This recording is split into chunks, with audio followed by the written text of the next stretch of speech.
Over a month of fighting near Dobropillia in Donetsk Oblast, where Russian forces tried to break through in mid-August, fighters from the Azov Corps and adjacent units captured 69 Russian infantrymen, according to a video published on September 9th on the formation's page.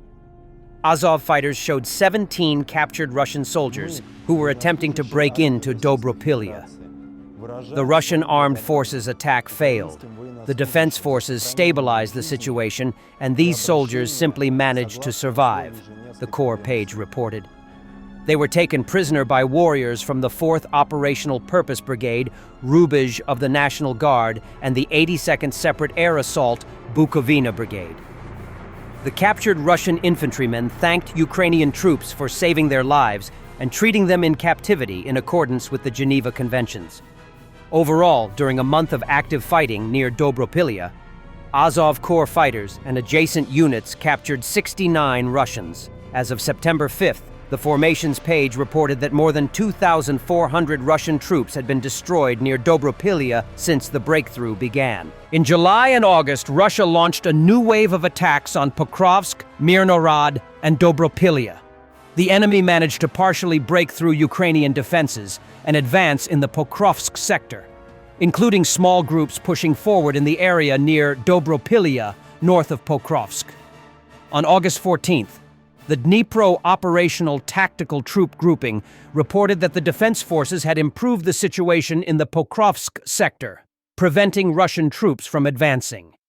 On August 15th, Ukrainian President Volodymyr Zelensky reported successes by the defense forces in the Pokrovsk sector.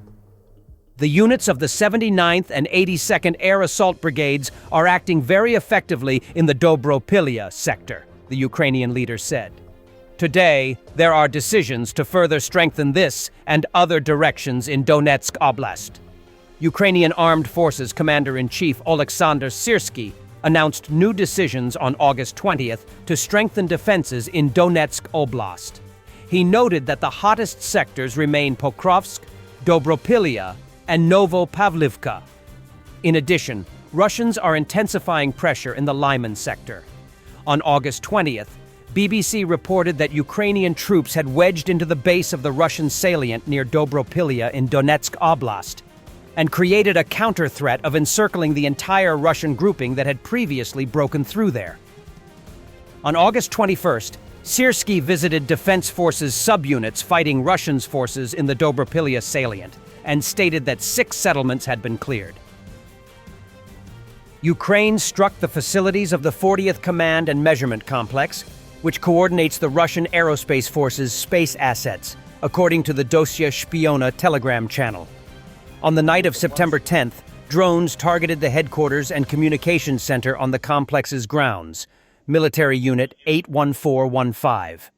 Reconnaissance footage recorded the aftermath of the strikes. The released images show 2 hits and the failed operation of a Pantsir-S air defense system covering the strategic facility.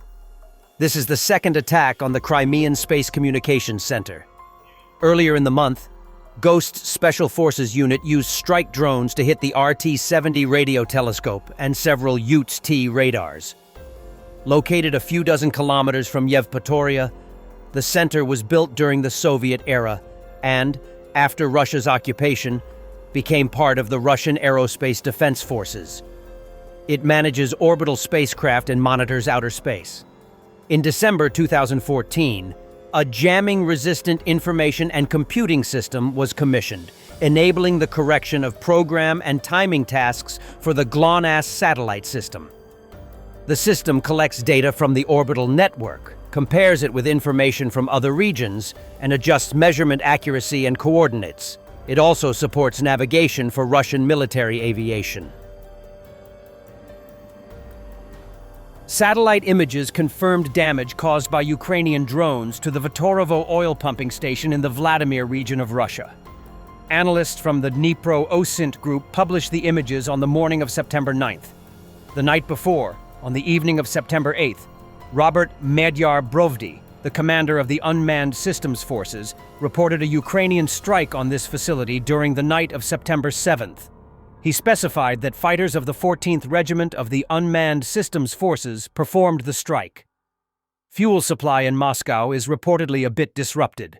The Vitorovo oil pumping station, Transneft, Penkino, Vladimir region, Russia, has been slightly damaged. The pumping station that pumps or pumped diesel fuel to the Moscow Ring Oil product pipeline, the commander of the Unmanned Systems Forces wrote. The released satellite images show damage to at least 2 tanks on the territory of the Vitorovo oil pumping station, which belongs to Transneft, the Russian company operating the main oil pipelines. This infrastructure facility is designed for the reception, storage, and pumping of oil through pipelines. Big one. Fighters of the State Border Guard Unit Phoenix have destroyed a BM-27 Uragan for the second time this week. The BM-27 Uragan is a Soviet-era 220mm multiple rocket launcher capable of firing salvos over long distances, delivering devastating area bombardment against troops, fortifications, and supply lines. In Ukraine, these systems pose a serious threat to frontline positions and civilian infrastructure alike, allowing Russian forces to strike quickly from a distance. For Kiev, destroying Uragan launchers is critical. Each system taken out reduces the intensity of Russian artillery barrages, protects Ukrainian troops and civilians, and limits Russia's ability to shape the battlefield with rapid, high-volume rocket fire. Counter-battery strikes and drone targeting of these launchers have become a top priority. Ukrainian HUR special forces struck key Russian air defense assets in occupied Crimea. Drone operators hit a 48 Ya-6K1 podlet radar and an RLMM module from the 55 ZR-6M Nebo-M complex. The RLMM was destroyed while on the move, as Russian troops were retreating from their duty position.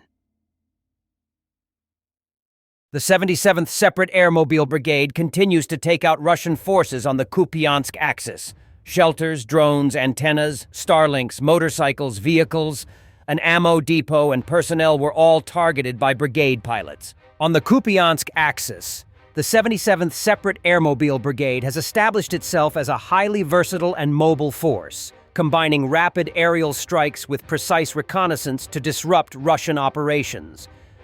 Operating in a sector marked by river crossings, open fields, and small settlements, the brigade leverages its knowledge of the terrain to anticipate enemy movements and coordinate attacks with drones, artillery, and air assets. Its pilots conduct repeated sorties to strike high-value targets, degrade logistics, and weaken morale, all while minimizing exposure to counterattacks. The unit's flexibility and speed make it a constant threat to Russian positions, forcing Moscow to divert resources to defend supply lines and frontline units, which in turn slows the enemy's operational tempo and strengthens Ukraine's control of the Kupiansk sector. U.S. Ambassador to NATO, Matthew Whitaker, says Ukraine is ready to freeze the front line if it gets firm security guarantees. He stressed that European troops, as peacekeepers, trainers, or in other roles, will be key to ensuring those guarantees. I have to agree, but Ukraine has proven and demonstrated that they're willing to make a deal. Yeah. They're willing to freeze the front line if they get security guarantees. I think there's a framework for a deal, and now we just... Thanks for watching, and don't forget to subscribe. Also, if you want to support Warthog Defense, please become our member and get early access to new videos, exclusive members-only videos, and become administrator in comment section. The membership link is in the description. Rescues every day. We had a guy last week at 6 rescues in 6 days. You know, he's doing the job every day.